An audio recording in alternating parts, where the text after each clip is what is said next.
Welcome back. Suhail പട്ടാമ്പിയാണ്. നിങ്ങൾ ആരെങ്കിലും ലക്ഷദ്വീപ് സന്ദർശിച്ചിട്ടുണ്ടോ? ഇല്ലെങ്കിൽ ഇന്ത്യയിൽ ഏറ്റവും കൂടുതൽ സന്ദർശിക്കേണ്ട സ്ഥലങ്ങളിൽ ഒന്നാണ് ലക്ഷദ്വീപ്. ലക്ഷദ്വീപിനെ കുറിച്ച് പുറത്ത് നിന്ന് എത്ര പറഞ്ഞാലും എത്ര വീഡിയോ കണ്ടാലും അതിൻ്റെ ആ ഫീലിംഗ് മനസ്സിലാവില്ല എന്നുള്ളതാണ്. അത്രത്തോളം മനോഹരമാണ് ലക്ഷദ്വീപിൻ്റെ ഓരോ പ്രദേശങ്ങളും. ഭയങ്കര അത്ഭുതമാണ്. ലക്ഷദ്വീപ് എന്ന് പറയുമ്പോൾ ഒരു പക്ഷേ നമ്മൾ ഇവിടെ ഇരുന്നിട്ട് ഇങ്ങനെ ചിന്തിക്കുന്നുണ്ടാകും, ഇങ്ങനെ ആയിരിക്കും ദ്വീപ് എന്ന് പറഞ്ഞാൽ ഇങ്ങനെ ആവും, ഇത്ര സ്ഥലം ഉണ്ടാവും എന്നൊക്കെ. പക്ഷെ നമ്മളവിടെ എത്തുമ്പോൾ എല്ലാം നേരെ വിപരീതമായിട്ടാണ് നമുക്ക് മനസ്സിലാകുന്നത്. ഇപ്പോൾ ഇത് പറയാനുണ്ടായ സാഹചര്യം, ഇപ്പോൾ കുറച്ച് ദിവസമായിട്ട് സോഷ്യൽ മീഡിയയിൽ വളരെ സജീവമായി ഇടപെടുന്ന പച്ചക്കളവുകൾ മാത്രം പറഞ്ഞുകൊണ്ടിരിക്കുന്ന വിദ്വേഷമുള്ള വാർത്തകൾ എന്ന് പറയുന്ന കാര്യങ്ങൾ മാത്രം സൃഷ്ടിച്ച് പുറത്തുവിടുന്ന കർമ്മ ന്യൂസ് ഒരു സഹോദരിയാണ് അതിൽ കാര്യങ്ങൾ കൈകാര്യം ചെയ്യുന്നത്. ആ കർമ്മ ന്യൂസ് പല വിഷയങ്ങളിലും വളരെ വ്യക്തമായിട്ട് പച്ചക്കളവാണ് എന്ന് പറയാൻ പറ്റുന്ന പല കാര്യങ്ങളും പുറത്തുവിടേണ്ടായി. വിദ്വേഷങ്ങൾ, പ്രത്യേകിച്ച് മുസ്ലിങ്ങൾക്കെതിരെയുള്ള ആരോപണങ്ങൾ, കേട്ടുകേൾവി പോലുമില്ലാത്ത മുസ്ലിങ്ങൾ, ഇവിടെ കേരളത്തിലൊക്കെ ഉള്ള മുസ്ലിങ്ങൾ ചിന്തിക്കുക പോലും ചെയ്യാത്ത പല കാര്യങ്ങളും. പക്ഷേ പലരും അതിനെ മുഖവിലക്കെടുക്കുന്നില്ല. ആ സ്ത്രീ എന്തെല്ലാം പറഞ്ഞുകൊണ്ടിരിക്കുന്നു എന്ന് മാത്രം. പക്ഷെ ഒരു സമൂഹത്തിൻ്റെ മുമ്പിലേക്കാണ് ഇത് കൊണ്ടുവിടുന്നത് എന്നുള്ളൊരു പ്രയാസമുണ്ട്. ഏതായിരുന്നാലും അതിൽ പല കാര്യങ്ങളും കണ്ടതിനിടയ്ക്ക് കണ്ട ഒരു സംഭവമാണ് ലക്ഷദ്വീപിനെ കുറിച്ച് ഒരുപാട് വസ്തുതാവിരുദ്ധം എന്ന് പറയുന്നതിൽ അപ്പുറം എന്തെങ്കിലും പറയാനുണ്ടെങ്കിൽ അതനുസരിച്ചുള്ള ഒരു ന്യൂസ് എന്നതിന് പറയാൻ പറ്റില്ല. ന്യൂസ് എന്ന് പറയുമ്പോൾ എന്താണ്? ഒരു ഭാഗത്ത് നടക്കുന്ന ഒരു സംഭവം മറ്റുള്ളവരിലേക്ക് എത്തിക്കുന്ന, അല്ലെങ്കിൽ അറിയുന്ന യഥാർത്ഥമായൊരു കാര്യം മറ്റുള്ളവരിലേക്ക് എത്തിക്കുന്നതാണ് ഈ വാർത്ത എന്നൊക്കെ പറയുന്നത്. ഇത് വാർത്തയല്ല, ഇത് കെട്ടുകഥ എന്ന് പറയാം. അതിൻ്റെ കാരണം, കുറച്ച് ദിവസം മുമ്പ് ഇന്ത്യൻ പ്രൈം മിനിസ്റ്റർ ലക്ഷദ്വീപിൽ പോവുകയും ആ കടപ്പുറത്ത് നിന്നിട്ടുള്ള ഫോട്ടോ എടുക്കുകയൊക്കെ ചെയ്തു. അതൊക്കെ ഒരു രാജ്യം ഭരിക്കുന്ന ആളുടെ ഇഷ്ടം, അല്ലെങ്കിൽ അങ്ങനെയൊക്കെ പറയാം.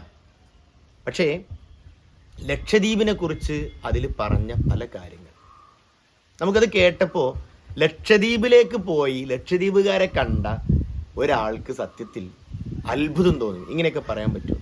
വ്യത്യസ്തമായ കാര്യങ്ങളാണ് അവർ പറയുന്നത്.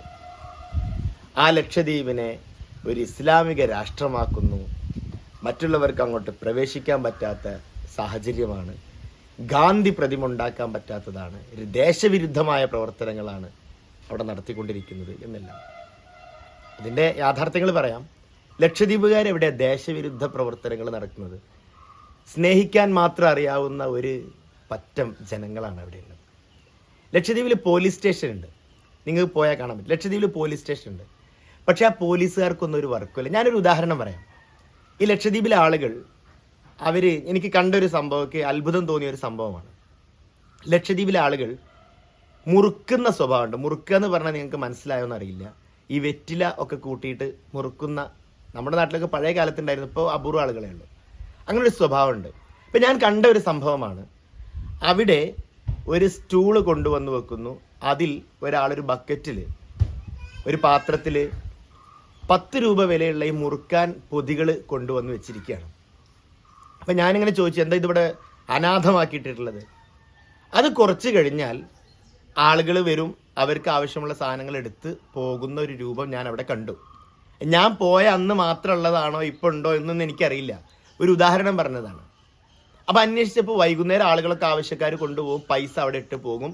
അത് ആരാണോ കൊണ്ടുവന്നത് അദ്ദേഹം അതെടുത്ത് കൊണ്ടുപോകും എന്നുള്ളതാണ്. അത്രയും സുരക്ഷിതമായ ഒരു സ്ഥലം. പുറത്തുനിന്ന് ഒരാൾ അങ്ങോട്ട് പോയിട്ടുണ്ടെങ്കിൽ സ്വീകരണം കൊണ്ട്, സ്നേഹം കൊണ്ട് വീർപ്പ് മുട്ടിക്കുന്ന സ്ഥലം. പരസ്പരം ഷണ്ഠകളില്ല, പ്രശ്നങ്ങളില്ല. ഇങ്ങനെ എല്ലാവരും സ്നേഹപൂർവ്വം ജീവിക്കുന്ന ഒരു സ്ഥലമാണ് ഈ ലക്ഷദ്വീപ്.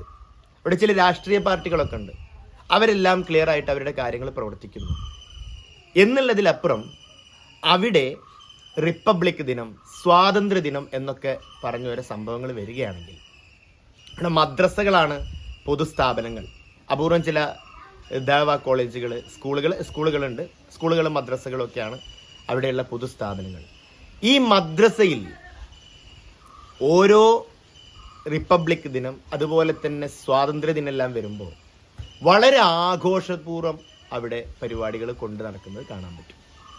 ഒരു ദേശവിരുദ്ധ പ്രവർത്തനങ്ങൾ നടക്കുന്ന ആളുകൾക്ക് എങ്ങനെയാണ്, ഞാൻ അതിനെക്കുറിച്ച് സംസാരിക്കുന്നത് തന്നെ മോശമാണ്. കാരണം അവരുടെ മനസ്സിലൊന്നും അത്രയൊരു കാര്യം ഇത്രയും കാലം വന്നിട്ടില്ല എന്നുള്ളതാണ്.